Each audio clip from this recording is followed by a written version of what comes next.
अरहंत सिद्ध सुर उपाध्याय साधु सर्व अर्थ के प्रकाशी मांगलिक उपकारी है। तीन को स्वरूप जानी रागते भई जो भक्ति काय को नमाए स्तुति को उच्चारी है। धन्य धन्य तुम्ही से काज सब आज भयो कर जोरी बारंबार वंदना हमारी है। मंगल कल्याण सुख ऐसो हम चाहते हो मेरी ऐसी दशा जैसी तुम धारी है। हो मेरी ऐसी दशा जैसी तुम धारी है। तीन भुवन में सार वीतराग विज्ञानता शिव स्वरूप शिवकार नमो Triyog समारिके।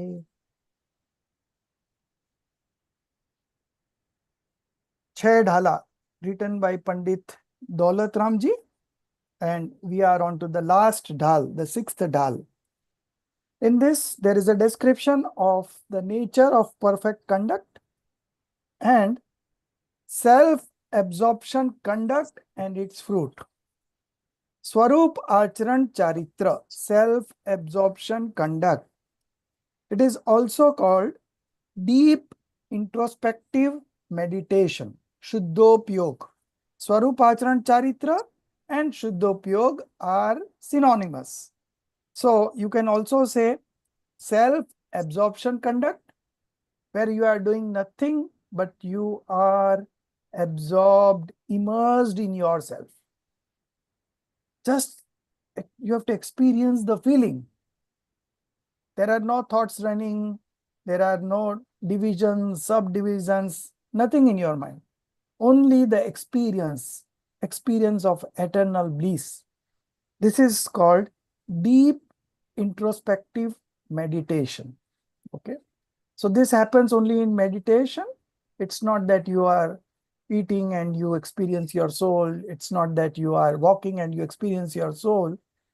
We need a certain amount of concentration in terms of mind, speech, and body, and also sharp focus on the self. Okay. So whatever you study in Jinwani, you are creating an image of your soul in your knowledge screen. Okay. So as and when we read Jinwani, we do understand something about the soul. We know new features of the soul. We know the new tricks for how to realize ourselves. So all this knowledge comes in handy when you are sitting for meditation and concentrating on yourself. And in one of those such moments, sometime that soul of yours will reflect in your knowledge screen, and you have to just identify, I am this. And this is self-realization. And from here, the journey of the path of liberation begins. Okay. So very important chapter for us in terms of the life we want to live. Okay. We want to live the life of a soul. And life of a soul means the soul only knows. He does not do anything. Right? So similarly, we are also a knower.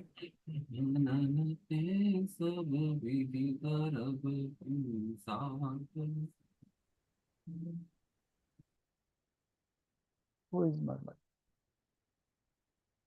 Okay. So, so this chapter is very important. In this chapter, there are 15 stanzas. Okay. So from stanza number 1 to 7, we will be discussing about the 28 main vows of a monk, you know, the outer activity, the external activities that a monk do in his day-to-day life. And then from 7 to 14, we are going to discuss self-absorption conduct, Swarup Acharan Charitra. Alternate name, deep introspective meditation, Shuddhopyog, okay, the state of experience. So in that 7 to 10 will be naturally related to a monk. Then 11th will be related to a Aryanth.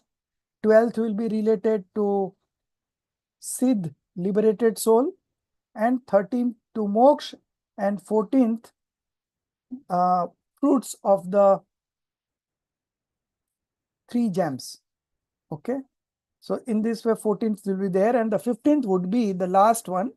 That will be the last preaching or learning from Pandit Daulat Ramji. So in this way, we will end the scriptures. This scripture is complete in itself. In a very small set of syllabus, Pandit Daulat Ramji has very vividly explained the whole path of liberation, starting from the transmigratory stages to getting liberated. Everything is explained in a very short manner. And if you study the scripture very minutely, I think most of your queries regarding the path of liberation will be solved. And you will be in a position to practice deep introspective meditation. Okay. And that is what we are going to do for a long, long period of time, because soul is eternal. And once we get into this path of liberation and gets liberated, then what you do? You are into that stage always enjoying eternal bliss, complete eternal bliss, So I think we are so fortunate to have this Jinwani with us, which is showing us this path. Otherwise, I don't know what would we have been doing. If this path was not there, then the purpose of living a life also does not exist. So be very attentive and understand it very nicely, and it's going to benefit you a lot. So we are going many things while discussing this 6th dhal. The second thing is your CC2. Yeah. CC2 will be based on this self-absorption conduct, which starts from 7th and goes up to 14th stanza. Okay. 7th stanza, so 14th stanza, that will be your part to write for CC2, that is deep introspective meditation, self-absorption conduct. So you understand it very nicely. And the other part is that I'm going to ask you 3 questions from Chaidala itself, the whole of Chaidala, and we are going to do that live 1-to-1. And from the first 2 dhals, I'll be asking you 1 question. From the next 2, 1 question, and the last 2, 1 question. Okay. So the questions would be very easy. Be prepared. Okay. Just read it 2-3 times, and I think this today it will not be completed. So next week we will be carrying on this 6th dhal, and then after that we will start this 1-to-1. Okay. So you keep preparing, keep reciting this Chaidala every now and then. You got the audio recordings also, the tone also. And still, if you have any problem, you can always welcome to ask any questions. So we begin with the first 1 to 7 is 28 main vows of a monk. Okay. How does a monk live his life? What are his daily routine? Okay. All this is being explained in the stanza number 1 to 7. So in the first stanza, we discussed in the 4th dhal 12 vows of a householder. So those are minor vows. Okay. And now we are going to discuss 28 main vows, and out of that 5 are major vows. Okay. That is being discussed in the first stanza. Out of that 4 are discussed in first stanza and 1 in second stanza. Then we have 5 Mahavrat, 5 Samiti, carefulness, 5 types of carefulness that a monk observe. The third is winning over the 5 senses, 5 Indriya Jai. Okay. So 15, 6 is essentials, 6 essentials of a monk. So 21, and then 7, Shesh Mool Gun, remaining main woes. Okay. So all this makes up to 28 main woes. That is what we are going to discuss from 1 to 7 stanza. So beginning with the first, 5 major woes is being discussed in the first stanza. Okay. So we will begin with Payal. Payal, if you want to me to read the Hindi one, I will read, and then you can read the English part also. Okay, sir. You Shat, please read. yeah. Shatkaya जीवन हनन ते सब with दरविंसा दरी रागादि भाव निवारते हिंसा न भावित अवतरी जिनके न लेश मृषा न जल न तृणहु बिना दियो ग्रहे 8-10 सहस विधिशील धर चिद ब्रह्म में नित रमी रहे. You can carry on.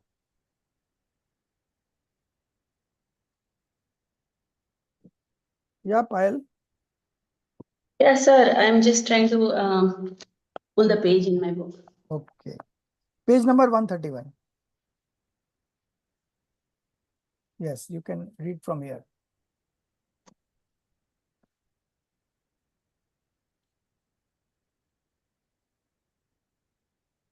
You can read from the screen also, Payal. Okay. The ascetic with triple gems of absolute right faith, knowledge, and conduct concentrates on the true nature of self.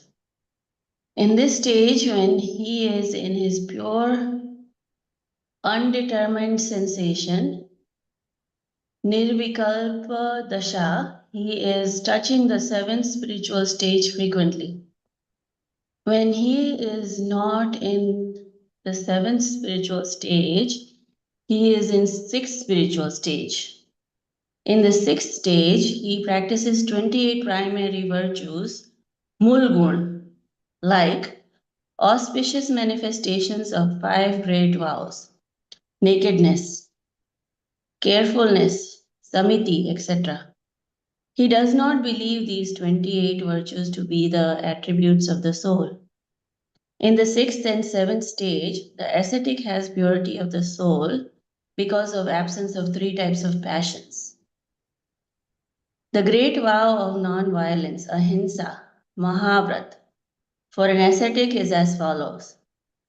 To kill or to inflict pain to the 6 types of living beings is known as material violence, dravya hinsa. 6 types of living beings are the 5 non-moving living beings like the water bodies, air bodies, earth bodies, fire bodies, and plant bodies. The sixth one is the group of all the mobile living beings from 2 to 5 sensed living beings. To have anger, pride, deceit, greed, likes and dislikes, etc., are known as internal violence. Bhavhinsa.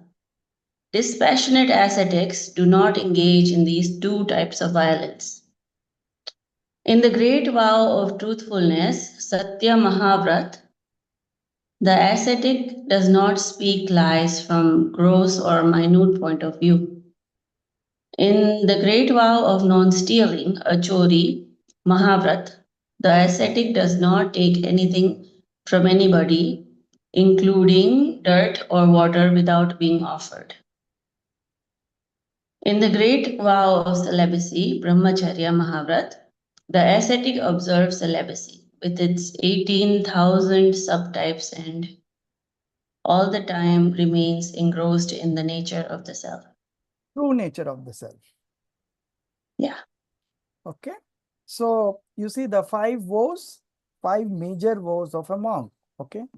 What are this? First one is the great vow of non-violence. Okay. Ahimsa Mahavrat. So these major 5 vows are the result that the monk has renounced all the 5 sins. Okay. So 5 sins are violence, lies, theft, unchastity or adultery, and possessions. Okay, these are the 5 sins, and monks have renounced this completely.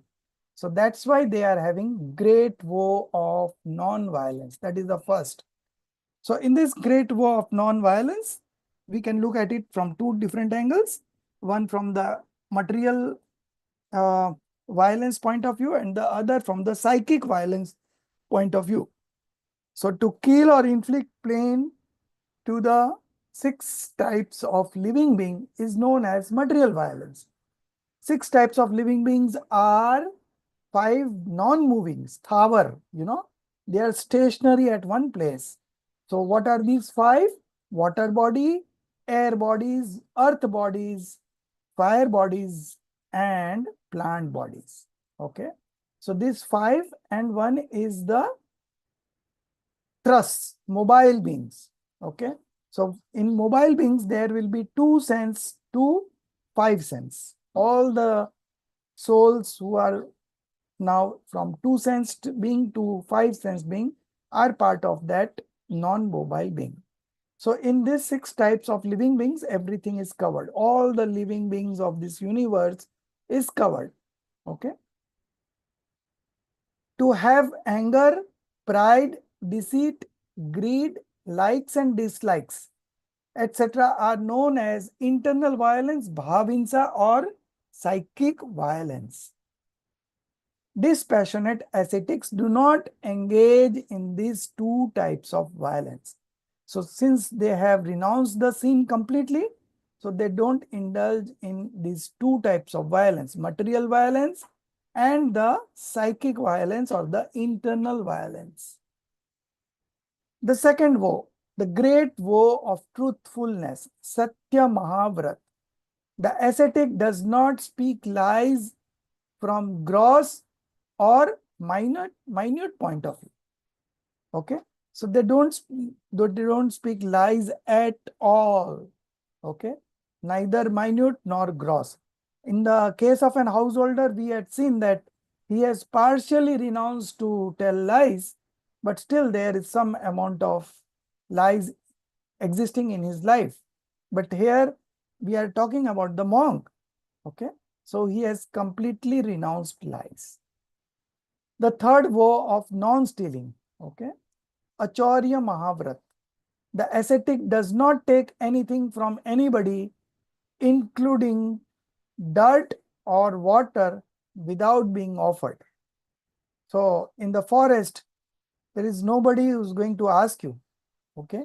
Even if you take water, mud, fruits, whatever, no, there's no people around there in the jungle, forest. But still, the monk does not take anything without being given.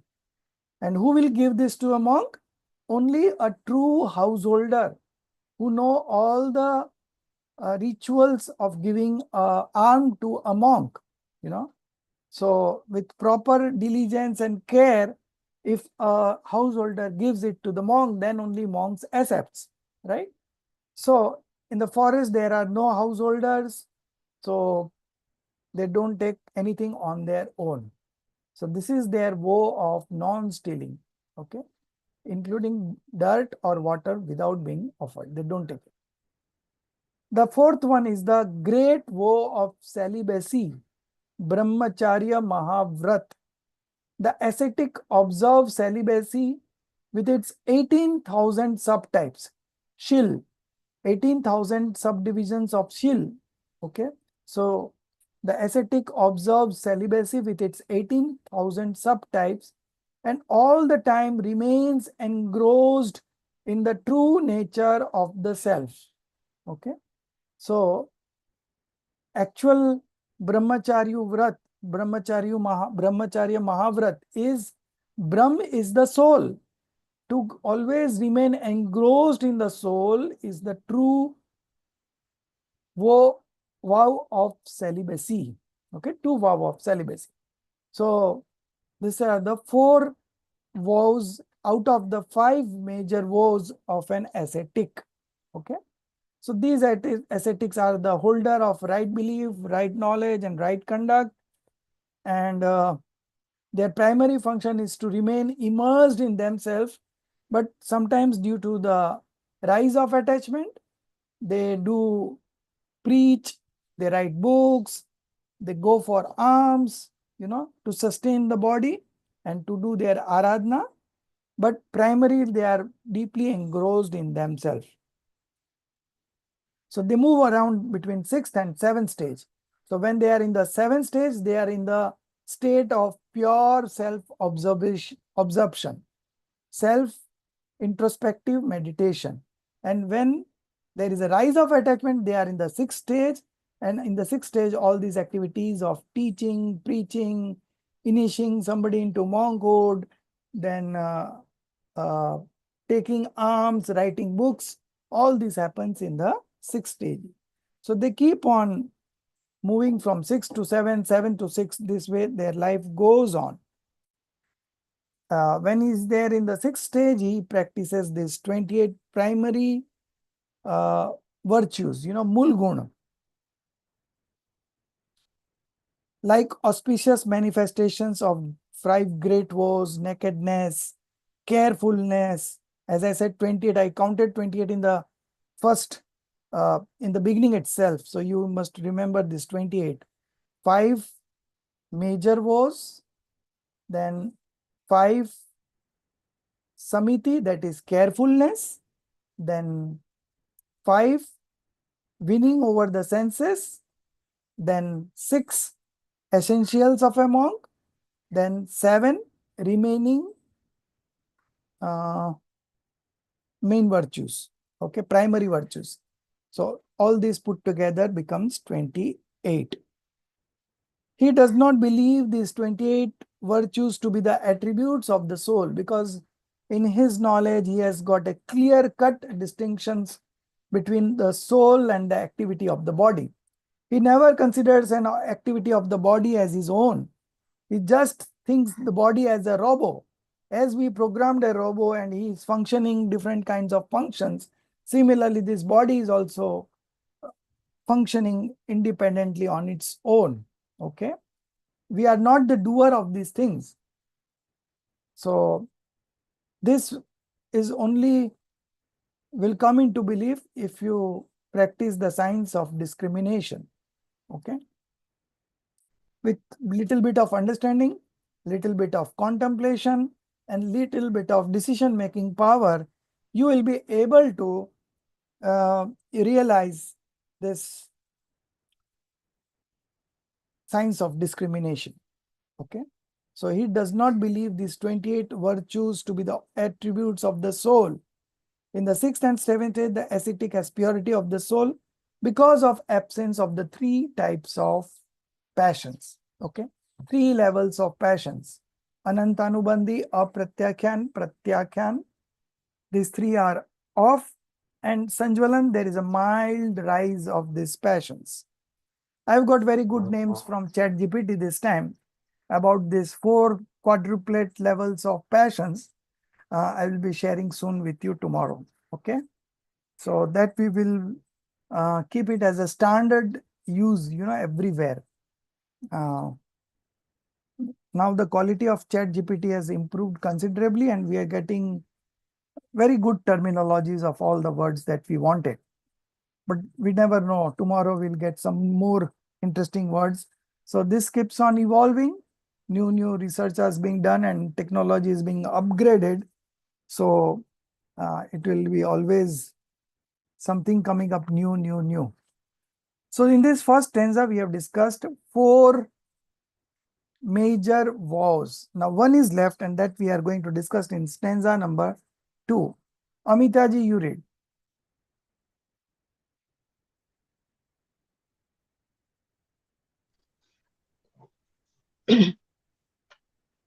अंतर चतुर्दश भेद बाहिर संग धस धाते टले परमाद तजी चौकर मही लखी समिति इरियाते चले जग सुहित कर अब अहित हरि श्रुत सुखद सब संशय हरे ब्रह्म रोग हर जिनको वचन मुख चंद्र ते अमृत झरे. Yes. This passionate ascetic is without 14 internal and 10 external possessions. The 14 internal possessions are wrong belief, desire for sexual enjoyment with man, woman, and both, laughter, indulgence, dissatisfaction, sorrow, fear, disgust, anger, pride, deceit, and greed. 10 external possessions include living and non living things like cattle, servants, buildings, wealth, etc. This is the nature of fifth great vow of non possessiveness, aparigraha mahavrata. During daytime, the ascetic walks carefully, observing the earth 4 feet ahead of him so as not to harm any living beings. This is known as the carefulness in movements, Iryasamiti. When ascetic speaks, he is careful in speaking. The words are helpful in the welfare of worldly souls, destroy all types of vices, give happiness to the listener, destroy all doubts, and remove the disease of the wrong faith. The speech is like nectar emitting from moon. This is known as the careful speech, Bhasha Samiti. Hmm. So out of 5 Samiti, which is called carefulness, 2 are being discussed here and 3 will be discussed in the next stanza. So one of the major was which was remaining in the first stanza, that is the woe of non-possessiveness, aparigraha mahavrat. So dispassionate ascetic means Vitragi Muni is without 14 internal and 10 external possessions. Okay, Antarang Parigraha, 14 internal possessions and 10 external possession. He is devoid of all 24 types of possessions. So names you know, so I'm not repeating. Okay. Now, this is devoid of these 24 types of possession is the great vow of non-possessiveness. Okay. Now coming on to the carefulness. So ascetic monk who has been able to destroy the 3 levels of passion, and whatever is left, the 4th level of passion, that is also very mild. So in such circumstances, uh, generally their carefulness has increased to a very high level. They are so much of concerned that even a small one-sensed being should not be hurt, because they consider themselves to be a soul and they also consider all the other living beings of this universe as a pure soul, God in himself. Okay. So how can they do such kind of violence? Okay. So they walk, while they walk, they observe.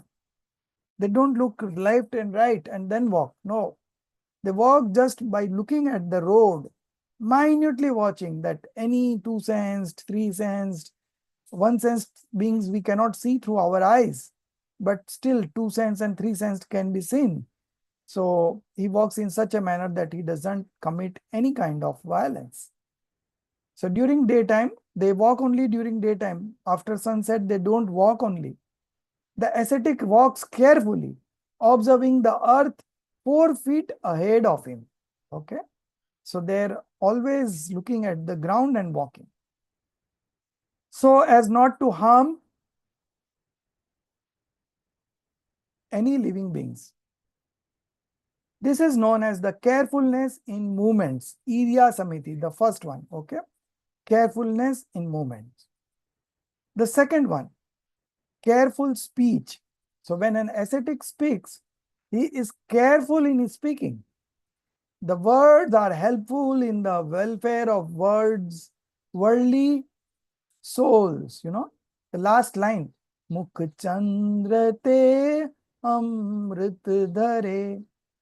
So,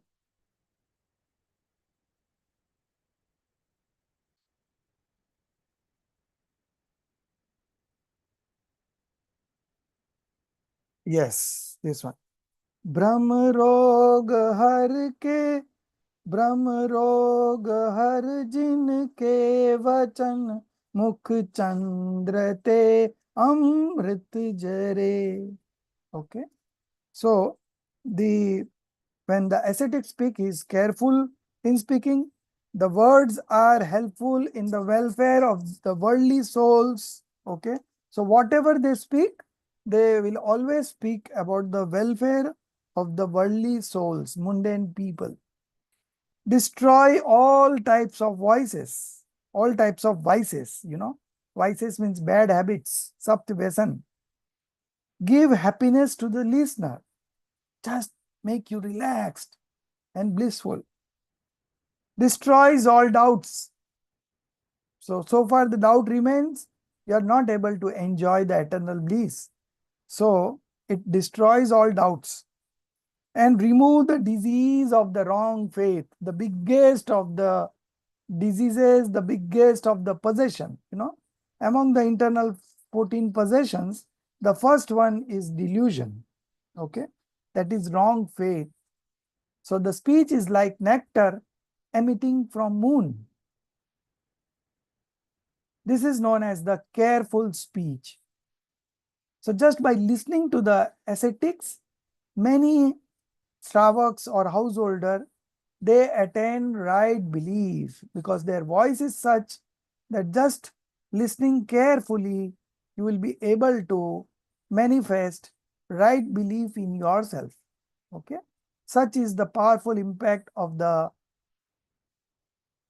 voice of an ascetics. The moment you hear it, you are able to understand it and you are able to realize it. That's very important. So now we move on to the stanza 3 to discuss the 3 remaining carefulness. Okay. So first paragraph explains what is going to come in the stanza, and then we will of course read the stanza. So carefulness about accepting alms is Eshna Samiti. Carefulness in taking and placing things, Adan Nikshepan Samiti. You can also see the pictures, the color pictures are also very nicely done up. Then we have, this is Adan Nikshepan Samiti. And the third one is carefulness about disposal of excreta. Okay. Pratishtapan Samiti. So the 3 samitis are being explained in this particular paragraph. Now you can read the who is going to read? Somya? Somya, you read. Yes, sir. Standard 3. Carefulness about accepting alms, Ashna Samiti. Carefulness in taking and placing things, Adan Nikshepan Samiti. And carefulness about disposal of excreta, Pratishtapan Samiti or Vitsarg Samiti. 40 दोष बिना सकुल श्रावक तने घर अशने को ले तप बढ़ावन हित नहीं तन पोषते तजी रसने को शुचि ज्ञान संयम उपकरण लखी के ग्रह लखी के धरे निर्जंतु थान विलोकी तन मल मूत्र श्लेषम परिहरे 40 दोष Passionless Gen Excatus accepts alms in certain way. They go to the respected householder's home and accept alms, which is free of 46 faults. They make sure that there is no attachment of taste in the accepted alms. For that matter, Excatus may give up the taste of oil, salt, sweet, milk, etc. The purpose of food is mainly to increase his strength for meditative purposes and not for making body stronger. This is known as carefulness in accepting alms, Aishna Samiti. The ascetic is careful in picking up and placing the things that forms part of his monastic outfit, upkaran, like wood vessel, kamandal, for use of for sanitation purpose, the scripture for knowledge, and whisk of the softest peacock feathers, pichi, for preventing accidental deaths of small insects. This is known as carefulness in taking and placing things, Adhan Nikshepan Samiti. Ascetics are careful in their disposal of excreta, urine, cough, etc. They make sure that the place is clean and is free from any visible organism so that violence can be prevented. This is known as the carefulness in disposal of excreta, Vyutsarg or Pratishtha, Pratishtha Sampanna Samiti. Hmm. So you see carefulness in every phase of their life. This is called monk's life.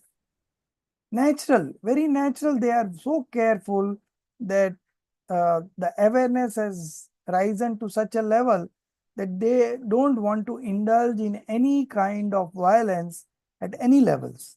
Okay, because they have renounced the sins completely.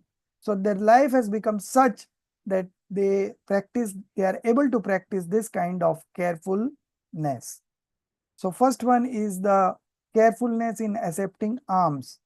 So the ascetic monk, they go to the householder's place and accept alms, uh, going through a proper process. If they get that process which they have uh,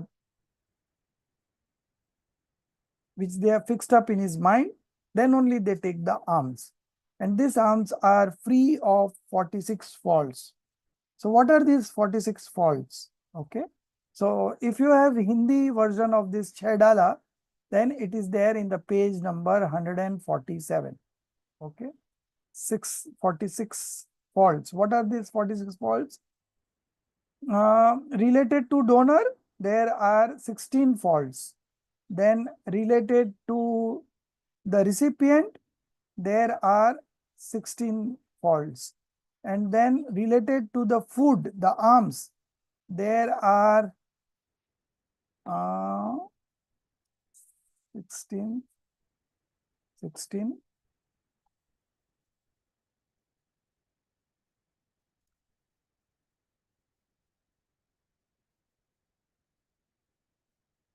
Okay, so related to food, it is 10.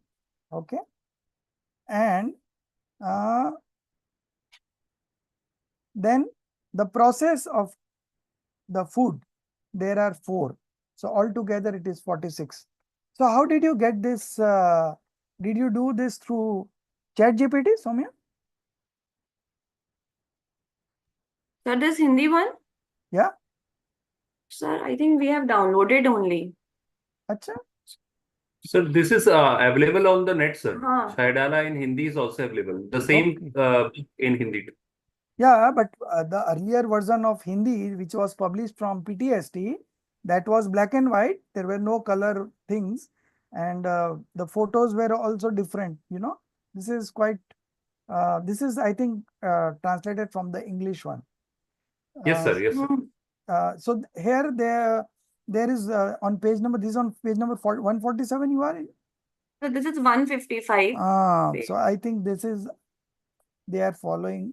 Okay. I think it is at the end of the. Okay. After end, there is a glossary and appendix all. It's there. Yeah. So पांचवी डाल का सारस भी है. Oh, end of 6th dal.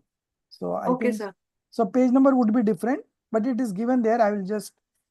We just discussed that related to the donor, there are 16. Related to the recipient, there are 16 faults. Related to food, there are 10 faults. And related to the process of food, taking food, there are 4. So all put together is 46. I think it's not given here because they have translated from the English one. So this appendix and all is not given. Okay, no problem. So this is Aishna Samiti. One more thing that I would like to highlight here is that the purpose of food, the monks take food, the purpose is to increase his strength for meditative purpose. Now, this is very important. Their objective of taking food is not to keep the body fit or healthy, okay, but to increase his strength for meditative purposes and not for making the body stronger. So, this is something that if you are able to relate, then you will realize that what is the state of a monk, you know. Reading this sixth dal, we always feel, whenever I have read this sixth dal, I always feel that I am among the monks. I am living in the jungle, you know. Just visualize this life of becoming a monk, how the life of a monk would be. And you will also find enough strength to, you know, observe the uh, rituals that we are supposed to observe at our level. Okay. So this is the carefulness in accepting alms, Eshna Samiti. The next in the sequence is Adan Nikshepan Samiti. Okay. Adan Nikshepan means picking up and placing the things with carefulness. So there are three things that a monks usually carry, out of which two are compulsory, and the scriptures may be there or may not be there. But the other two, the wood vessel, kamandal, okay, for the use of for sanitation purpose. So that is always there. And the second one is the whisk of the softest peacock feathers, and this is being used for preventing accidental deaths of small insects. Okay, so if they keep their upkaran, they will see that the place is devoid of any living beings. The third carefulness is about the disposal of excreta.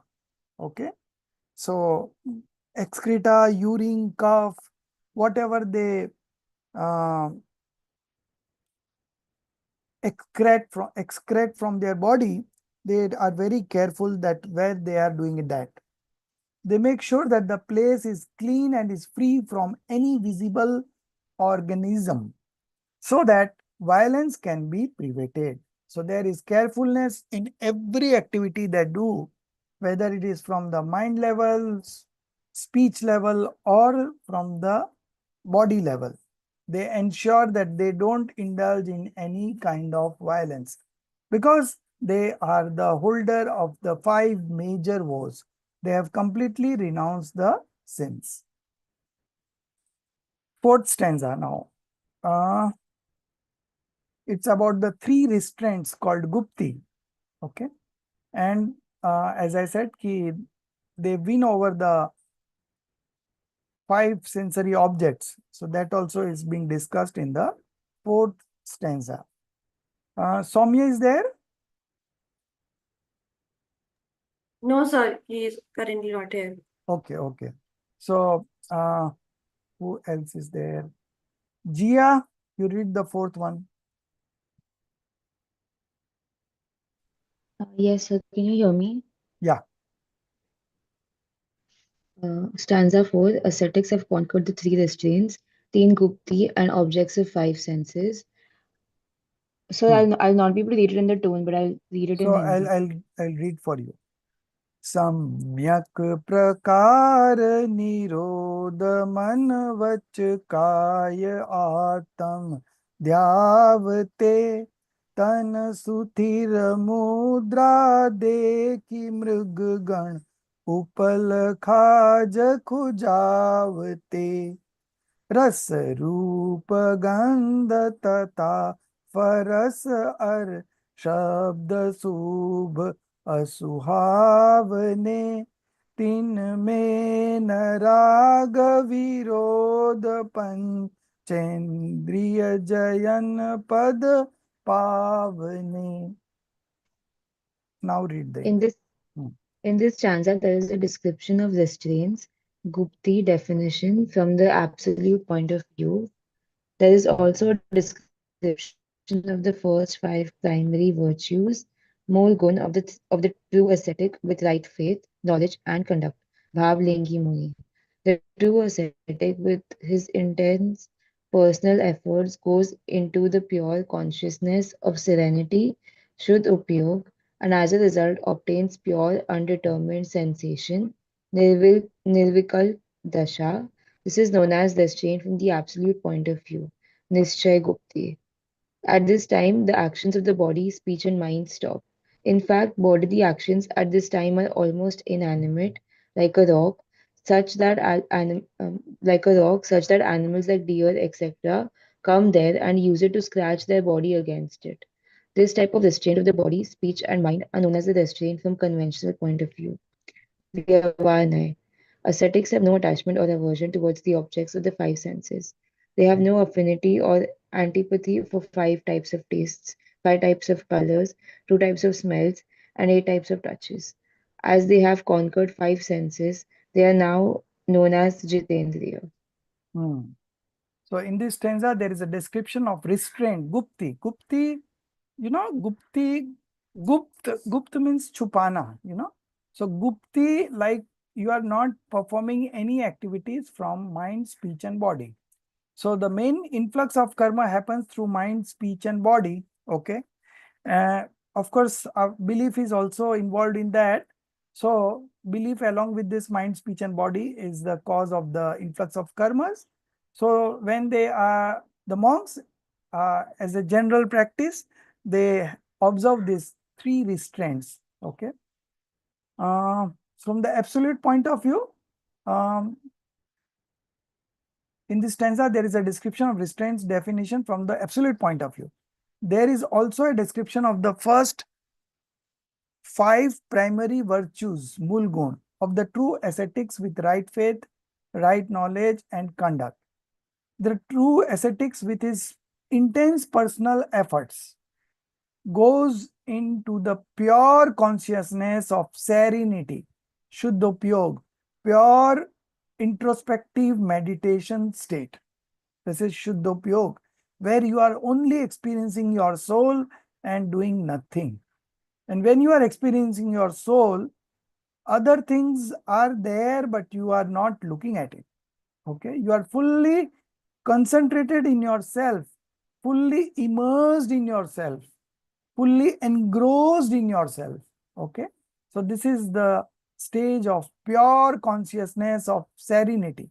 You are experiencing eternal bliss, and as a result obtains pure undetermined sensation, nirvikalp dasa. Okay.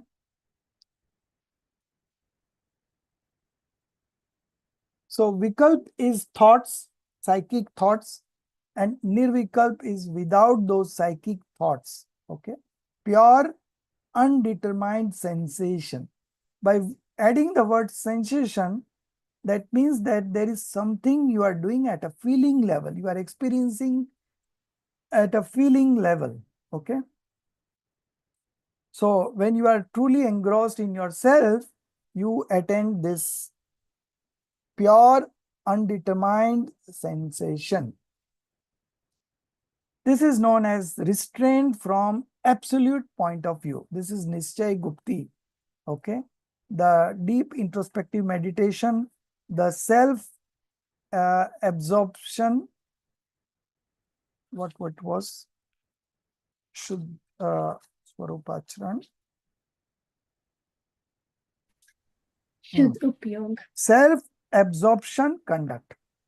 In English, it was self-absorption conduct or deep introspective meditation. Okay, you can refer any of the two.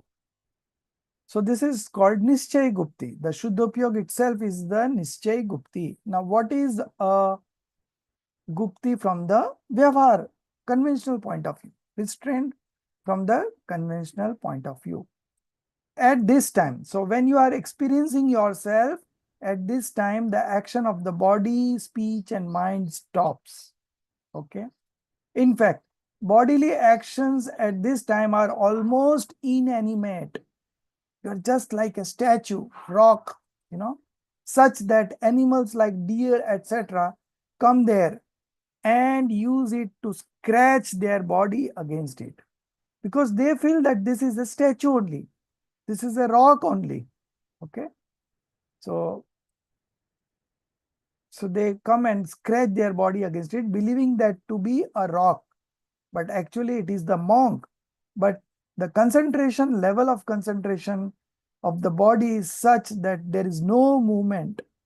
Okay, so this is called pure introspective meditation. This type of restraint of the body, speech, and mind are known as the restraint from the conventional point of view. Now, how they do win over the five senses? Ascetics have no attachment. Okay, so they have cut all the attachments with any of the sensual objects, with the belief that there is no happiness in any of the sensual objects, and happiness lies within me. So concentrating on the self has enabled them to disconnect with the outer world. So ascetics have no attachment or aversion towards the objects of the five senses. They have no affinity or antipathy for five types of taste, then five types of colors, spars, ras, gandh, two types of smell, and varna, 8 types of touches. Okay. As they have conquered five senses, they are known as Jitendriya. Okay. They have won over the five senses. So 5 plus 5 plus 5, 15. Now we will study the 6 essentials of a monk in the 5th stanza. 6 essential duties of ascetics, and the first 4 of 7 primary virtues. Okay. So the remaining 7 virtues, out of that 4 are also discussed in this 5th stanza. So Roshni, you can read the stanza number 5, then Madhuji, then Rekha. Okay, sir. I won't able to. I won't sing, but I'll say the words from English. Okay. Samata, samata, samhariye. So I will Tuti- sing for you, or Okay. Soumya, you sing for Roshni ji. You Yes, know sir. one very well. समता समारे तुति उचारे वंदना जिने देव को नित्य करे श्रुति रति करे प्रतिक्रम तजे तन यह मेवे को जिने की ननो न दंत दोवन लेश अंबर आवरण घूमाई पछिली रेनी में कछु शयने कासन करन. Samtas. Oh, and I'll read the English part now.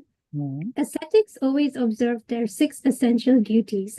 They are as follows: equanimity or samaik, valediction for the omniscient Lord, holy scriptures, and enlightened teachers, Dev Shastra Guru Stuti; obeisance to the omniscient lords, Jineshwar Dev Nevandan; scripture reading, Svadhyay; ritualized repentance, Pratikraman; to give up attachment of the body, Kayot Sarg. Ascetics also observe the following 7 primary virtues. Number 1, never take a bath. Number 2, do not clean the teeth. Number 3, will not keep any cloth to cover the body. Number 4, take only a short sleep on the ground in one posture in the later part of the night. Hmm. So And you that's- see, the just reading the description only, we feel like going to the, the there must be many forests in throughout the India, but the one at Sikharji has it's come to our mind always because it is associated that out of 24 Tirthankar, 20 have got liberation from Samit Sikharji. And it's a very deep, intense jungle over there. So there, if you go, you very vividly remember the monks, how their life would be. So they are always practicing samaik equanimity. So These are their 6 essential duties. So they do samiks 3 times a day compulsorily. Then the second is stuti, valediction for the omniscient Lord, holy scriptures, and enlightened teachers. Dev Shastra Guru Stuti. The third is Vandan, obeisance to the omniscient Lords. The fourth is scripture reading, Swadhyay. And the last one, fifth one is ritualized repentance, Pratikaman. Okay. So every day they are doing Pratikaman thrice a day. So that any thoughts coming in their mind, thoughts are also independent. They are not our creation. We are not the doer of that. And sometimes the unwanted thoughts comes to the monk also. So from outside, they are observing the 28 rituals, and at the thought level, there are some activities happening which they don't want in the first place. That thoughts itself, they don't want it. So what they do, they don't manifest aversion to those thoughts. On the contrary, they go to their guru, the chief preceptor, and ask for ritualized repentance. They relate everything what they have got in their thoughts. If they have done anything through speech also, wrong things, they come and tell it there to guru. And if they have done at the body level also, they come and just tell them, just like a small kid going to a school, and when he comes home, mother asks, where is your compass? Aina lost it in the class. Very innocently they will say, So similarly, these monks, they know that this mind, speech and body activities are not mine. So they don't hesitate in disclosing anything coming up in their mind, in their thoughts, in their speech or any bodily activities. So they are doing pratikaman thrice a day. So when they go for taking alms, when they come back, they do a pratikaman. Sometimes while they have gone to a householder's place for taking alms, and seeing at the householder's wife's hair, they remember their wife's hair, because most of these ascetics, they are a householder, they live a life of a householder initially, and then they get initiated into monkhood. Out of the 24 Tirthankars, 3 were Chakravartis, the Kamdevs, and what else? Tirthankars, Chakravarti, and Kamdev. 3 titles at the same time. So if they are a Chakravarti, they will have 96,000 wives. So sometimes if they go for taking alms, they see the hair of a wife of the householder, and they immediately they remember their own wife, So they will tell to their guru that while I was going to take the alms, I saw somebody on the road, and immediately my thought connected it to my wife's memory. So all these they have to relate to the monk, and then the monk gives them their repentance and make them concentrate in their self. Because if they don't relate this to their guru, they will not be able to practice the meditation, and then their spiritual stage will fall down if they don't relate it. So they always relate it, anything coming up to their mind, speech and body, any activity, they always are very innocent to relate everything, very transparent to their guru. This transparency is only the tool that keeps them in that stage, otherwise they will lose that spiritual stage also. So they are doing thrice a day, pratikaman. And then the 6th one, to give up attachment of the body, kayotsarg. So by practicing the science of discrimination, they are able to give up the attachment of the body. The next, ascetic also observe the following 7 primary virtues. So out of those 7, 4 are mentioned here, and 3 will be discussed in the next stanza. So what is the first? They never take a bath. Why?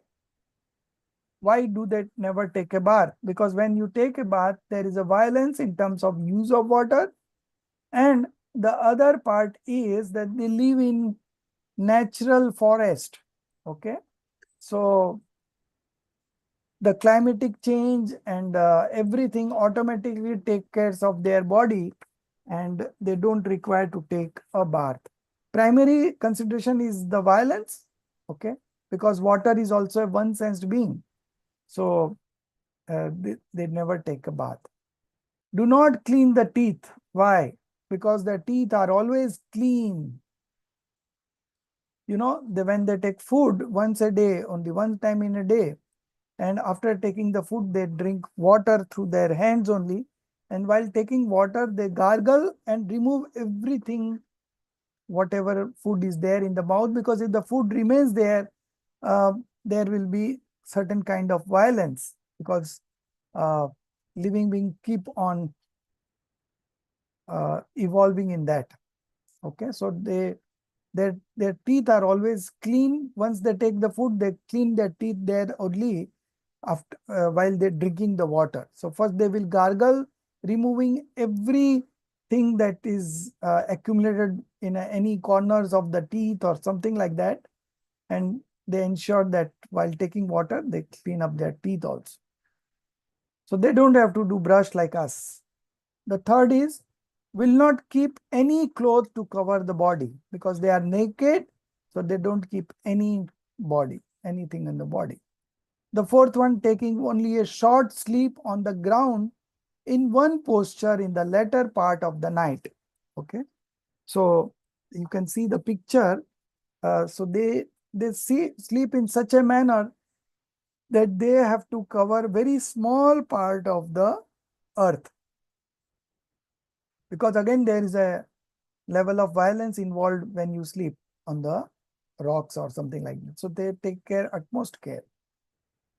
So these are the 4 of the 7 primary which are remaining virtues. Okay. Now Sir, we why will, is the sleep for a short period of time? because their awareness is increased, no?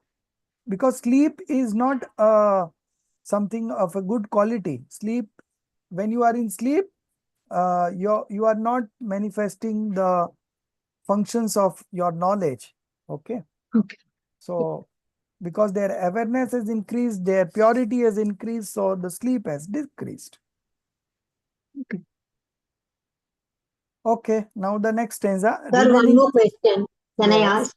Hmm. After the class, Pratikaman, they don't follow any book or anything as we do Yes. in Because they do practical Svetambar pratikaman. SAT. For them, pratikaman means to engrossed in their self. Going out of their meditative state is a atikraman. Okay. Okay. And while coming into their own is pratikaman. Okay. So as you know, there are shops on the road, they encroach the roads area, you know, keep something outside for display, you know. So when the municipal people come, they have to take out those things and keep it inside their shop, because they have done an encroachment. So the municipal will punish them that you keep things at your level only, inside your shop only. So similarly, going out of this introspective state, deep introspective meditative state is an infringement. Okay, atikraman. So they do this pratikaman. Yes, sir. Thank you. Now the 6th stanza. Soumya, you do the 6th stanza, then Madhuji will do the 7th one. एक बार दिन में ले आहार खड़े अलप निज पान में कचलोच करत न डरत परिसह सौ लगे निज ध्यान में हरिमेत्र महल मसान कंचन कांच निंदन धुतिकरण अर्घा उतारण असि प्रहारण में सदा समता धरन. Ascetics observe the remaining three primary virtues. Fifth one, take food once a day with keeping foods in the palms and eating while standing. Sixth, pull out hairs by hand. Seventh, keep them busy in the introspection of the soul and conquer the afflictions of 22 types of endurance. 22 type of afflictions are as follows: hunger, thirst, heat, cold, mosquito and bug bites, nudity, boredom, women, walking, sitting, resting on hard earth, abuse, beating, begging, non-obtaining, disease, contact with thorns, dirt, respect and disrespect, arrogance of knowledge, lack of knowledge, and slack belief.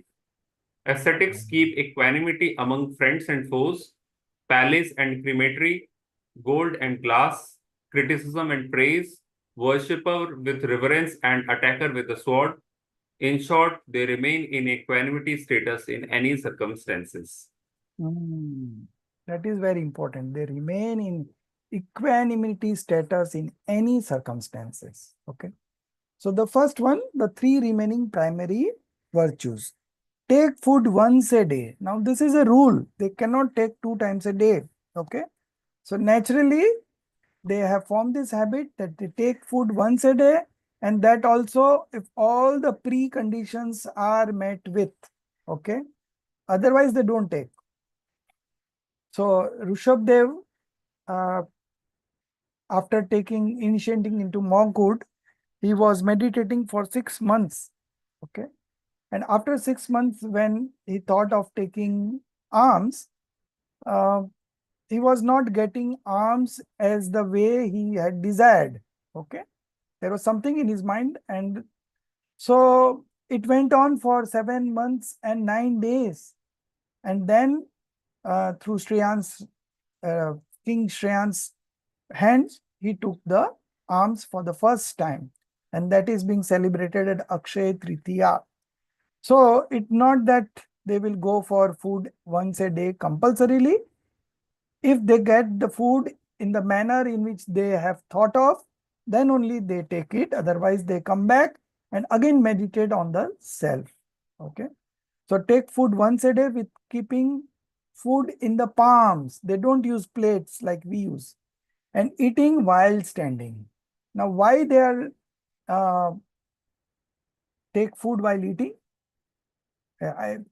Mostly we will think that this is not a good practice, but they take food while standing, because if you sit and take food, there will be a level of procrastination setting in, you would like to sit for more time, but since they take food while standing, they take and go away immediately. They don't talk, nothing. Number 6, pull out hairs by hand. Case launchan. Okay. So that's very common. The 7th one, the last one, keep them busy in the introspection of the soul and conquer the afflictions of 22 types of endurance. Okay. Conquer the afflictions, parisha, 22 types of and 22 types by endurance. So there are 22 types of afflictions, and that's are being named. 22 types of afflictions are as follows. Hunger. So this is Shuddha Parisha. Then thirst. Trisha Parisha. Then heat. So all these are the names of the 22 afflictions. We will be studying about this in detail in Tattvat Sutra in the 9th chapter. Okay. So just you remember the names, understand the names. So there is a story behind each kind of afflictions, like hunger afflictions. So if they are experiencing a feeling of intense hunger, then what they will do? because they are taking only 1 times a day of alms, and that too if they get in their the manner in they have thought of. So if they don't get it in that manner, then what they do? They come back and concentrate on the self. So in these situations, they get this feeling of hunger. Okay. So there is no way that they could take the food. Sometimes it happens in the night, middle of the night. So they are not going to go for alms at that point of time. They have a fixed time, morning 10 to 11. After that, they don't take food. Okay. So if they are so much of hungry, then what they do? They win over that situation by taking shelter in the soul, by practicing deep introspective meditation. And that is how they won over this 22 types of afflictions. So each is being explained in the Twat Sutra. So that will cover up that time. Now we just know the names. Okay. The names are written here, so I'm not repeating. The next, ascetics keep equanimity among friends and foes. Okay. Friends and foes.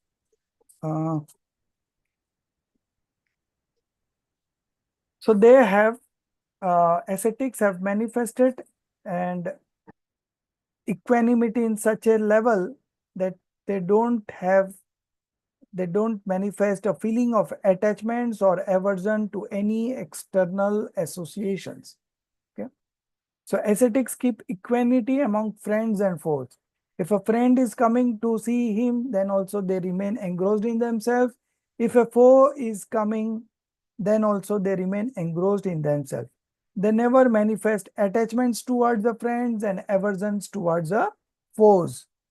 Palace and crematory, for them it's both are the same, just matter substance. Gold and glass, doesn't matter whether it is gold or glass, it is same for him. Criticism and praise, they remain in equanimity state because they don't feel that they have gained something if they are being praised or they have lost out on something if they are being criticized. Worshipper with reverence and attackers with the sword. Okay. So that is again same as friends and foes.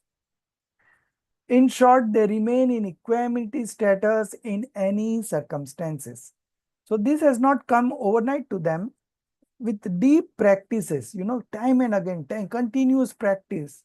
And this, because of continuous practice, they achieve a certain level of equanimity, which remains with them all the time.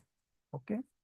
Even in between there are triggers coming up, but they manage those triggers by staying in equanimity status in any circumstances.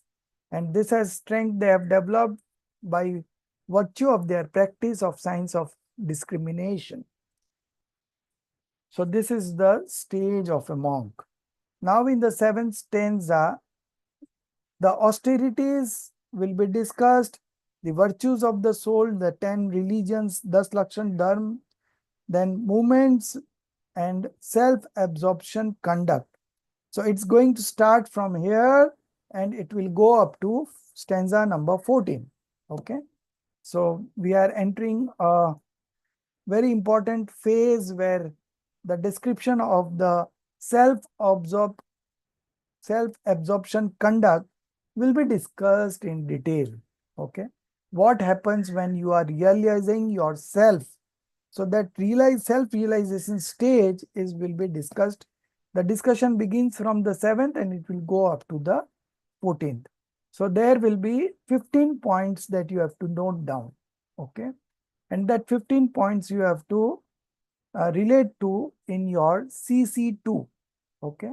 From stanza number 7 to stanza number 14 is your syllabus for CC2, where you will be discussing self-absorption conduct.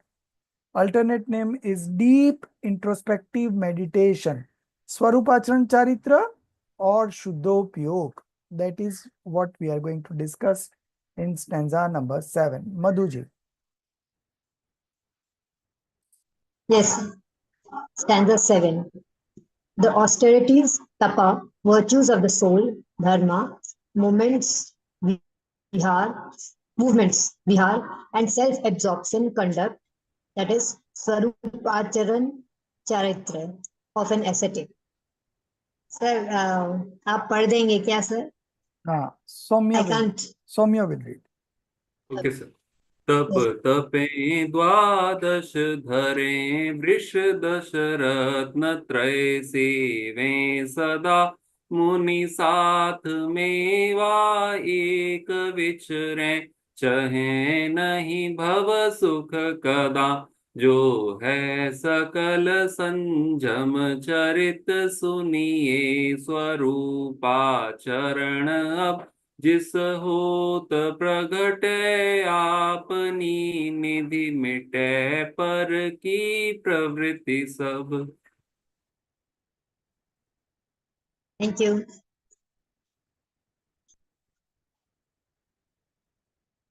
Yeah. Ascetics remain engrossed in the true nature of the soul and continue their activities. This is known as the absolute form of austerity. At the same time, there are 12 types of auspicious reflective thoughts, that is, vikalpa, of the austerities observed in the ascetics and are known as the conventional austerities. Passionless thoughts, that is, vitragi bhav, of 10 virtues like supreme forbearance, uttam shama, are known as the 10 virtues of the soul, thus dharma. Ascetics always follow 3 jewels of right faith, knowledge, and conduct. Ascetics walk together or alone. They never desire any mundane pleasure. The author has described total conduct of a true ascetic. Now, the author is going to describe nature of the self-absorption conduct in the next stanza. When the self-absorption conduct starts, the soul begins path towards infinite knowledge, perception, bliss, and power. At the same time, there is a decrease in affinity towards the alien substances. The 12 types of austerities are as follows. 6 external austerities are 1. Total fasting, upvas; 2. Partial fasting, unodari; 3. Food restrictions, vruti sankshepa; 4. Limiting desired tasty food, ras parityag; 5. Mortification of body, kaya kalesh;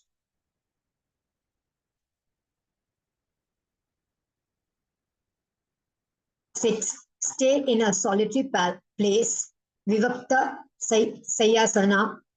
6 internal austerities are 1.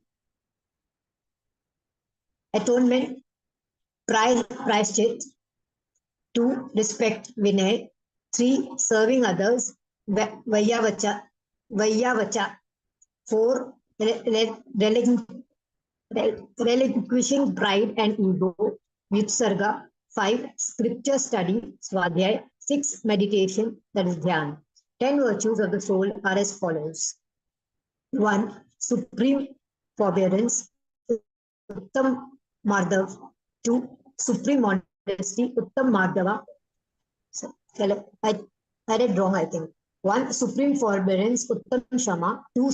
Supreme modesty, Uttam Madhav; 3. Supreme straightforwardness, Uttam Arja; 4. Supreme contentment, Uttam Soch; 5. Supreme truth, Uttam Satya; 6. Supreme self-restraint, Uttam Sanyama, Sayam; 7. Supreme austerity, Uttam Tap; 8. Supreme renunciation, Uttam Tyag; 9. Supreme possessionlessness, Uttam Akinchanya; 10. Supreme celibacy, Uttam Brahmacharya. So you see, so in this particular stanza, the last of the activities of the monk has been discussed. So the first in the sequence is ascetics remain engrossed in the true nature of the soul and continue their activities.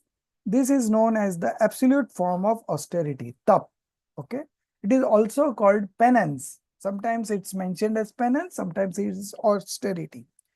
So they are deeply engrossed, they are immersed in themselves, and that is the true austerity, real austerity from the real point of view. Okay.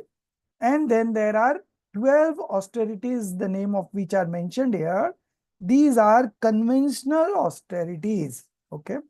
At the same time, there are 12 types of auspicious reflective thoughts. So these are only Shubh Vikalp thoughts of the austerities observed in the ascetics and are known as the conventional austerities.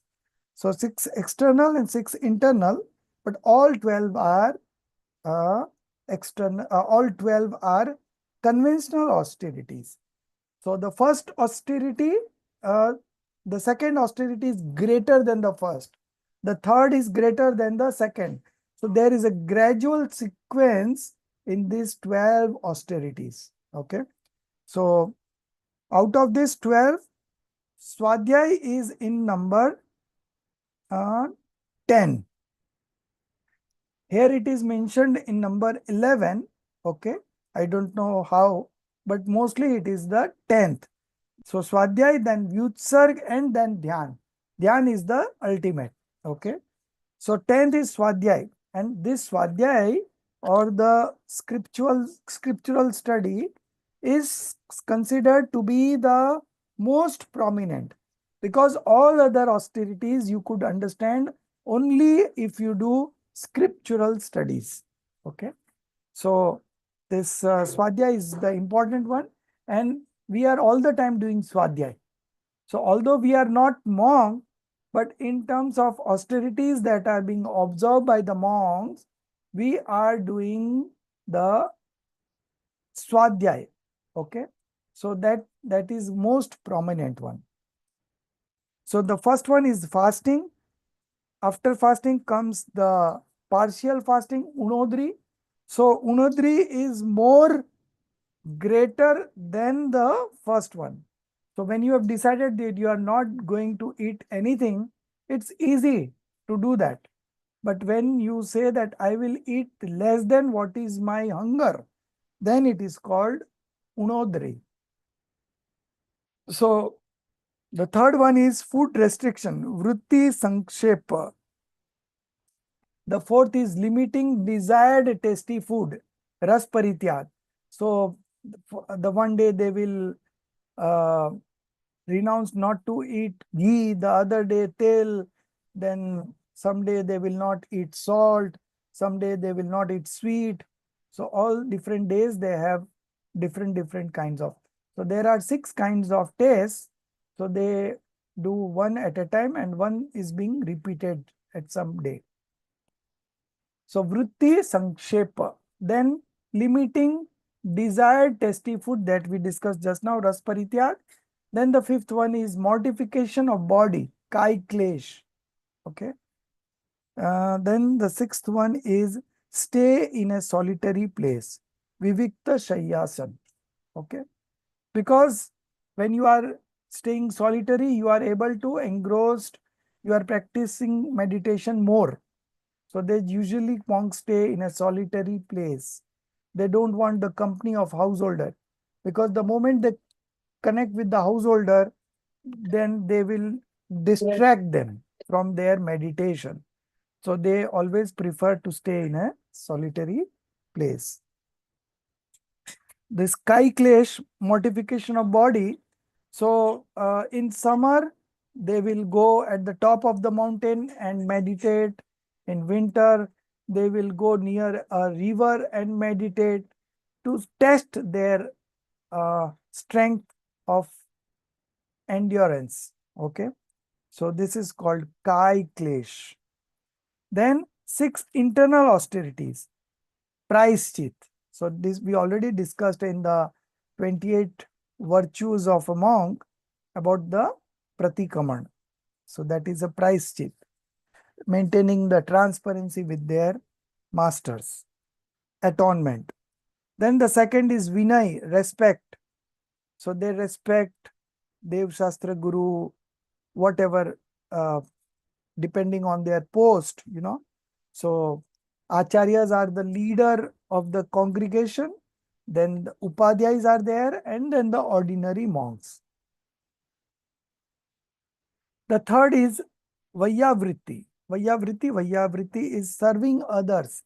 So the other ascetics in the congregation, if they are having some disease or if they are having some pain, they serve other monks. This is called Vayyavritti. Then the fourth one of the austerities is relinquishing pride and ego. Vyutsarg. Okay. So they don't have pride or ego in them. So they are able to relinquish this. It's called Vyutsarg. Then the fifth one is Swadhyay. So actually Swadhyay is in the fourth stage and Vyutsarg is in the fifth stage. And sixth is the meditation. So meditation is the result of Swadhyay, okay, outcome of Swadhyay. So when you meditate, you are, when you do Swadhyay, this Swadhyay leads you to concentrate on the self. That's why nowadays, generally people do listen to available lectures every day from different scholars. But in earlier times, it was not so. So Swadhyay is more important than listening to a lecture, and that also recording. If you are listening live, it is still good. But these, we are discussing about the monks. So for them, Swadhyay is very important. While doing Swadhyay, they in between meditate also. So all this goes on. Now 10 virtues of the soul. So you have done this in detail in Das Lakshan Dharma. So I'm not going to repeat the names also. You are aware of it. Now we will move on to the 8th stanza. So the first point regarding self-absorption conduct. Okay. So that we are going to discuss. Okay. So we have not discussed this all together. So we were discussing austerities. From austerities, we discussed the, that is only we have discussed. Now we again coming back to that passionless thoughts. Okay, the previous page. We are still into the 7th stanza. We have not completed the 7th stanza because we will discuss, I said, 15 points on self-absorption conduct. So the first point that will come up just now. So passionless thoughts, vitragi bhav of 10 virtues like supreme forbearance are known as the 10 virtues of the soul that we discussed just now. Then ascetics follow the 3 jewels, okay? The 3 jewels of right belief, right knowledge, and right conduct. They always follow this. The next is the ascetics walks together or alone. They never desire any mundane pleasure. The author has described total conduct of a true ascetic. So here completes the 28 rituals that we were discussing, okay, of a monk, and here ends the discussion on that. Now the discussion is starting on self-absorption conduct. Swarup Acharan Charitra, Shuddhupyog, deep introspective meditation. And there are 15 points that we are going to discuss. And the first point is coming up. Now the author is going to describe the nature of the self-absorption conduct. Sakal Sanjam Charitra. Sakal Charitra, okay? Sakal Charitra is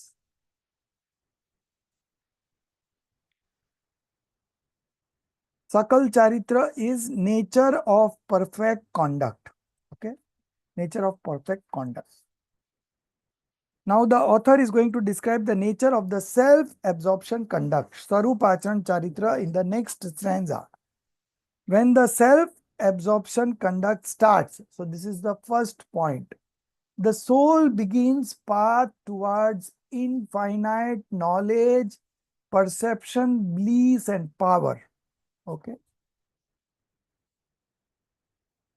जिस होत प्रगट जिस होत pragate apni nidhi. Okay. So when the self-absorption conduct starts, the soul begins the path towards infinite knowledge, perception, bliss, and power. At the same time, there is a decrease in affinity towards the alien substance. Okay.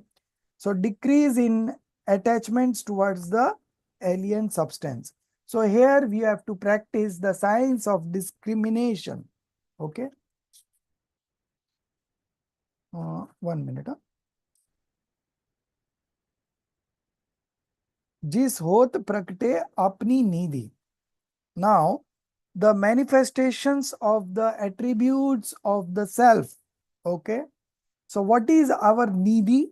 What is being meant by this nidhi? Our nidhi or our wealth is our infinite attributes. Okay. So they have discussed 4 here, but it is not only 4, it's infinite. Okay. So manifestation of this infinite attributes is our inner wealth. Okay. And when we engage in this, automatically all the attachments to alien substances, the affinity to alien substances decreases. Okay. So this is they mean by that. So infinite knowledge is an attribute. Infinite perception is again an attribute. Infinite bliss, infinite power. The 4 has been discussed here, but there are infinite. So this is the manifestation of this infinite attributes is the wealth of the monk. Okay. Nij Vaibhav. This is our wealth. And while you manifest this on the one hand, automatically there is a decrease in affinity towards the alien substances, non-self substances. Okay. You don't feel attracted to those because you have already manifested your own power. So you don't feel like being attracted towards non-self substances because you know that happiness is not there and happiness is inside me. So you are always with this practicing austerity and other things, you are always able to remain engrossed in the self. And remaining engrossed in the self is the needy that you have manifested. Now, the next, the 8th. So this is the first point. Okay. First point about self-absorption conduct. Now, second will come up in the stanza number 8. In fact, in the stanza number 8, how many are there? I will tell you. 1, 2, 3, 4. Okay. 4 points will be covered in the stanza number 8. Very important. And Rekha, you read.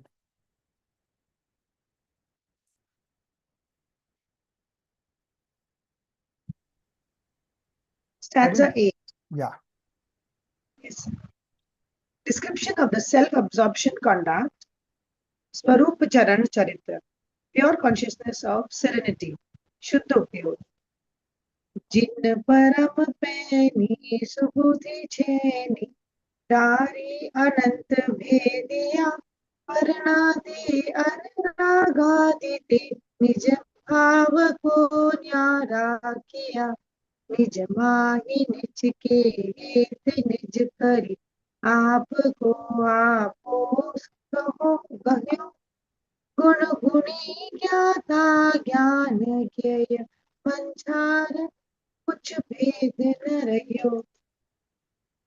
The passionless true ascetic has acquired self-absorption conduct and, together with the sharp chisel of discriminative science, Vedagyan separates his pure soul from alien substances and alien conditions.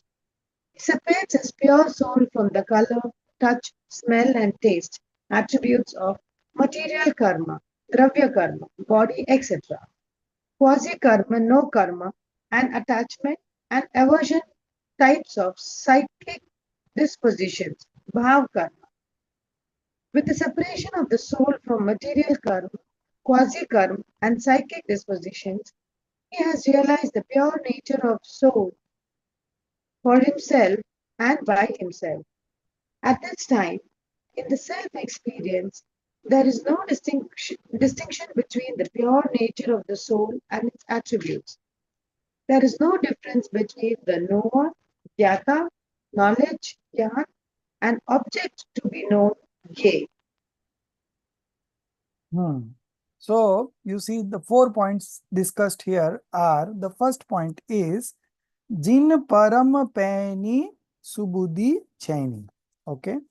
So we are discussing now the self-absorption conduct. So self-absorption conduct is a stage where you are experiencing yourself, where you are realizing yourself. Anubhav ki dasha. Okay. All people, all seekers in this path of liberation, they all strive to manifest this condition, Shuddhopyog, pure meditative, pure introspective meditation, where you are just concentrating on the self, where you are engrossed in the self, where you are immersed in the self. So at that point of time, you are not doing any activity from mind, speech, and body. Okay. Now, in that state, what happens, and how it happens is being discussed here. So, Jin Param Pani Subuddhi Chaini. Okay. Jin Param Pani Subuddhi Chaini. So, what is being said here? Param Pani. What is this Param Pani? Tikshan. Pani Atyant. Param means Atyant, intense, and Pani means Tikshan, sharp, very sharp. Okay. So, when you want to practice this science of discrimination, you have to discriminate between the two substances. Okay. One is the self substance and the other is the alien substance, non-self substance. Okay. So this practice of Ved Vigyan is between the two substance. They have used this word Ved Vigyan somewhere here. Yes. Discriminative science. Okay. Bracket Ved Vigyan. So two different things appearing as one in our knowledge is what kind of knowledge, Soumya? Ritual knowledge. False Knowledge of the knowledge. False knowledge. False knowledge. Okay. Now, two different things appearing different in the knowledge is the right knowledge. That is Ved Vigyan. Okay. So you don't have to do it separate. You don't have to separate both things. It is already separate. But because of ignorance, because of delusion, we considered as one. Just take an example of body and soul. These are two separate entities. But all the time we used to believe ourselves to be the body. So I am good looking, I am not good looking, I am tall, I am short, I am fat, I am thin. What is this? This is all description of the body. And you have identified yourself as to be the body. Okay. So when you practice science of discrimination, this discriminative knowledge enables you to discriminate between the two. While you are doing a bodily activities, the soul is also doing some activities at that point of time. Both activities happening simultaneously. Okay. So at the soul level, there is something happening. At the body level, there is something happening. So tell me what is happening at the soul level. Anybody would try?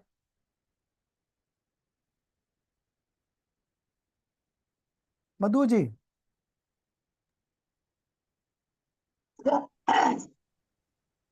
Sir मतलब कि observing, just Yes. observing. Soul is only knowing, right? So soul has no other activities. It's only knowing, knowing, knowing, knowing, knowing, all the time knowing, knowing, knowing. Okay. Now, if you overlap and become a doer, then what will happen? Then you will bind karmas. You are an observer, so remain an observer in all the situations. Okay. So the passionless true ascetic has acquired self-absorption conduct.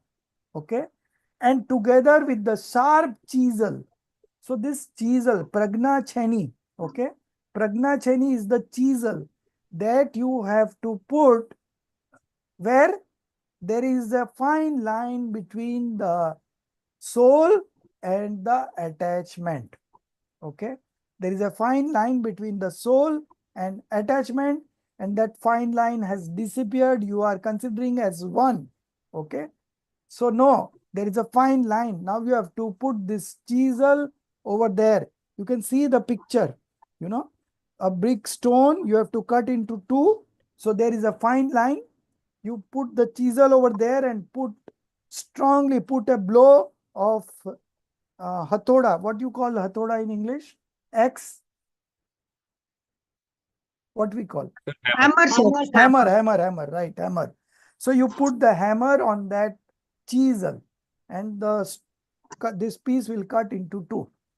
It was already two, but because of a long period of time, it seems that it is one, but it was not one. There was a fine line between the two. And only if you apply there, then it will cut into two. Otherwise, it will not cut. Okay. So similarly, in our knowledge, two different entities appearing as one. Now you have to apply what is the chisel in our case. In our case, our knowledge is only the chisel. Okay. It is called Pragna Cheni in Hindi in verse number 294 of Samaisa. Okay. If you have Samaisar in your home, you open it up after the class and read verse number 294. There they have discriminated between the two entities. One entity is the soul and the other entities is the anger. Okay. Krodadi. Okay. So there they have shown that how the practice of discriminative science is done, you know. So first you have to identify the boundaries between the two. And in between there is a fine line. You have to put that pragna cheni over there, that chisel over there. Okay. And then put a hammer on that and it becomes two. It separates. Okay. So the passionless true ascetic has acquired self-absorption conduct, and together with the sharp chisel of discriminative science, Ved Vigyan separates its pure soul from alien substance and alien conditions. Okay. So alien substance are matter substances, and then alien conditions. These are all the kinds of attachments, aversions, passions, everything. Okay. And in alien substances, you can consider all the karma and all the external objects. Okay. So we have covered dravya karma, we have covered no karma, now the bhav karma. All three karmas are different from the soul. Okay. And this is where you practice the discriminative knowledge.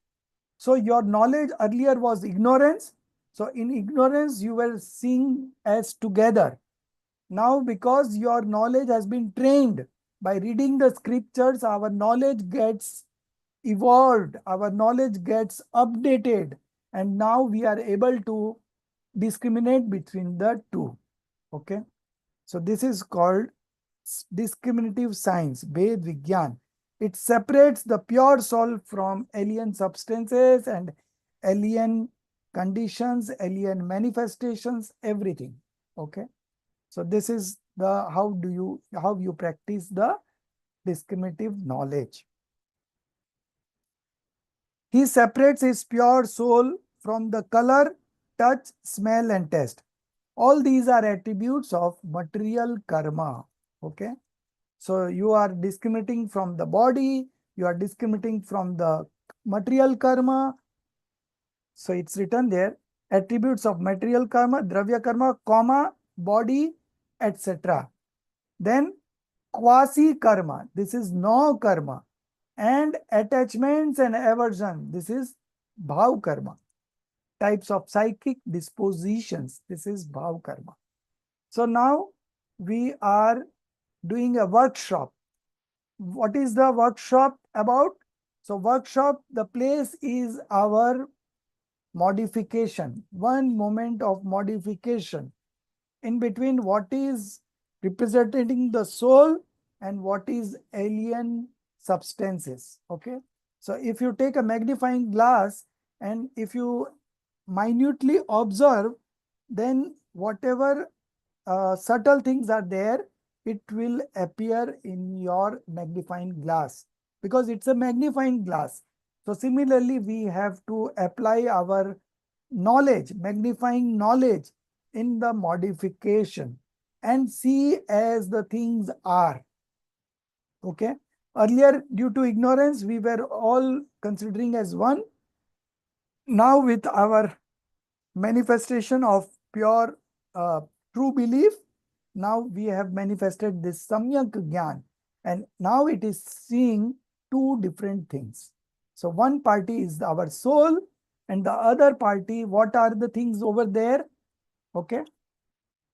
One is the body, the karmas, the no karmas, external associations are all no karmas. Okay. Body is again part of no karma. Then material karma is dravya karma and the bhav karmas. Okay. So most subtle is the bhav karma. Dravya karma and the no karma are apparently different from the soul that we know. Okay. But bhav karma, this is where you need to apply your sharp instinct. Okay. So that you are able to discriminate between the two. Okay. So these bhav karmas are very subtle. And what you can include in bhav karmas? All the attachments, all the aversions, all the passions, all auspicious sentiments, all inauspicious sentiments, all kinds of vikalp, that is psychic thoughts, and vichar, normal thoughts. Okay. All these are part of that external alien condition. Okay. So now two teams are there. On one part is the soul and on the other part are all these things. Okay. I will share one article which I wrote recently for Nairobi Mumukshu Mandal. And in that 10 articles are there, and I have written one article called Active Consciousness. So what is the true representative of the soul in this particular modification that we are analyzing? Can anyone say what is the true representative of the soul? Amitaji, you tell.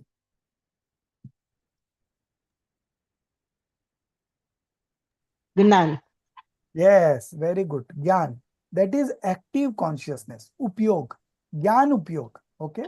So in one moment of modification, there is one active consciousness, which is the true representative of the soul, and then all else are alien substances. Okay. And in that category of alien substances, we discussed just now 6, 7 things. Okay. So the discrimination has been done between these two. Okay. Sometimes one of the 7 things will be prominent. So then you have to discriminate between that and the soul. Sometimes it will be body, sometimes it will be karmas, sometimes it will be no karmas, sometimes it will be bhav karmas.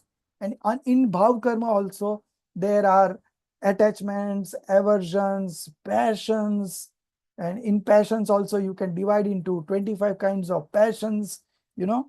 And then we have auspicious sentiments, inauspicious sentiments, scenes. Okay, all these are same entity. And going further in that sequence, there are vikalp and vichar. Vikalp is psychic thoughts. Okay, and vichar is normal thoughts. Okay. All these are external to soul. From the soul side, there is only active consciousness in that modification. Everything is external, and you have to practice the science of discrimination between these two entities. Okay. Are you ready? So you have to practice. Okay. Let's finish this paragraph. With the separation of the soul from material karma, Kausi karma, and psychic disposition. So material karma is dravya karma, Kausi karma is no karma, psychic disposition is bhav karma. He has realized the pure nature of soul. So when you discriminate, the next step is the realization. So when you discriminate, you have to decide on one thing that is yours. Okay. So which one would you choose? So you will choose your soul as your own. So there the realization happens. Okay. This is the process of realization. He has realized the pure nature of soul for himself and by himself. Okay. At this time, in the self experience, there is no distinction between the pure nature of the soul and its attributes. Okay. So we had discussed point number 1 in stanza number 7. Then there are 4 points in stanza number 8. So the first one is in the first paragraph that we discussed about the sharp chisel. Okay. So that sharp chisel is point number 2. Okay. Where you have practiced the Bhed Vigyan. Then number 3 is here. He has realized the pure nature of soul for himself and by himself. For himself and by himself is point number 3. The point number 4. At this time in the self experience, there is no distinction between the pure nature of the soul and its attributes. Gun guni. Okay. Gun is the attributes and guni is the pure nature of the soul. And the 5th point is there is no difference between the knower, knowledge, and the object to be known. Gyata, Gyan, Gne. Okay. This is 5th number point. Then, so in this manner, we will discuss 15 points that at the time of the realization of the soul, at the time of the experience of the soul, all these distinctions doesn't appear. Okay. There is no distinction. You are just simply experiencing your soul. You are simply experiencing your eternal bliss. This is the feeling that you are having. Okay. This is called Shuddhop Yog. So we have discussed 5 points so far. Now for homework, you have to read the 9th, 10th, 11th, 12th, 13th, 14th. Okay. All these will carry some points. Just check whether you are able to identify those points. We have already discussed 5, so that you again listen again, and if you are able to understand these 5 points or not, and based on these 5 points, you will be able to locate the other points. In total, there are 15 points, okay, that we are going to discuss in the next class. Which is the first point, sir? First point was in the 7th stanza. You have to repeat this lecture, okay? So then only you can note down, and this is your CC2 also. So you are working for your CC2 also simultaneously, okay? And after discussion of 15 points, I will repeat again. So don't worry, but just for your own practice, you just read it again. Do some research on this, okay? What is the soul's representative? What are alien things? And where we can practice the science of discriminative knowledge. All these are some of the things that are very close, that are going to bring you very close to self-realization. In fact, before self-realization, this happens. So you are now in a position to realize yourself if you practice, if you do some research. Soganiji just just heard from Swamiji's lecture that Gyan and Rag are 2 different things. Gyan is knowledge and attachment is rag. Okay. Now, just listening that line, he went back to his room after the lecture and just kept on meditating between these two things. And the whole night he was doing research. So when you are doing research, you don't feel like sleeping, you want to solve that query that is come up in your mind. Okay. So the whole night he was there in the room meditating, and he manifested self-realization, one night. So this is the kind of practice that you have sort of to do. First, you acquire the knowledge. So 5 points we have already covered. You identify the next 10 points, which will start from stanza number 9 to 14. And then we will discuss, of course, in the next class. Now, next class, we are having Shilanyas Pratishtha in our Borivali area. We are constructing a Sikharbandi temple. Okay. So Shilanyas Vidhi is going to be performed. The plinth, we have already dug up the land. Now there will be that ceremony. Okay. So Saturday morning only it's there. So I will not be able to conduct class at this time. So what alternate time do you suggest? Sunday evening would be fine, because Saturday evening I might be busy because of we have to wind up all those things that there will be around 1,500 people coming for that ceremony. So I have been given some roles and some departments. So I'll be busy on Saturday and I will not be in a good mood also. So Sunday evening would be fine, only one class. Yes, sir. Samya, So you are what good? about Sunday morning? Is that Sunday possible? morning I have another class only Okay. for Can that. we do After like early Uh, evening then? But early evening is fine. Early evening I don't mind. 7 o'clock is fine for Roshni. 7 o'clock. Yes, so it will be so 7 o'clock your evening, right? No, On Sunday, our evening. 7 o'clock, our evening would be your morning time, no? 7 o'clock. Yeah, yes, that will be fine. Okay. 7 o'clock morning. I think it will be your Sunday morning. Your. Yes. Right? Fine. So Soumya, you are Yes, good good. at 7 p.m. Amita ji. Okay. And who else? Nobody's having problem? Roshni already. Payal? I'm good. I'm good. Yeah. Rekha? yes, sir. Yes, sir. Good. So everyone is good. Jia, you are good 7 p.m. also. So if you have Yes. anything coming up, you just postpone it and attend the class. Okay. Yes. Okay.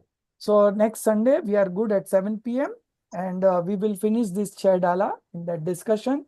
I will share the article on active consciousness also. So you just read it through. And what I'm trying to emphasize on is that how do you practice the science of discrimination? भेद विज्ञान कैसे करना, self realization कैसे करना, how to realize yourself. Okay. So that you do some research and we will discuss in the next class. And you also read this article on active consciousness that we just discussed now in stanza number 8. Okay.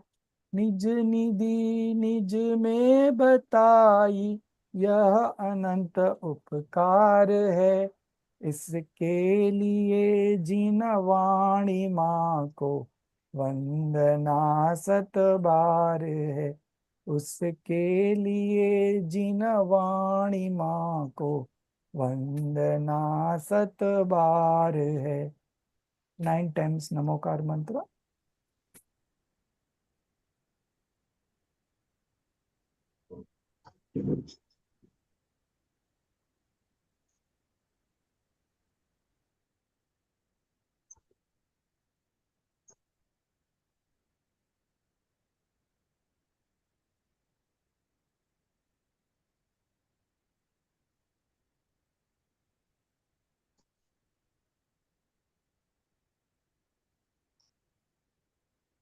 बोलो दात सांगी जिनवाणी माता की जय.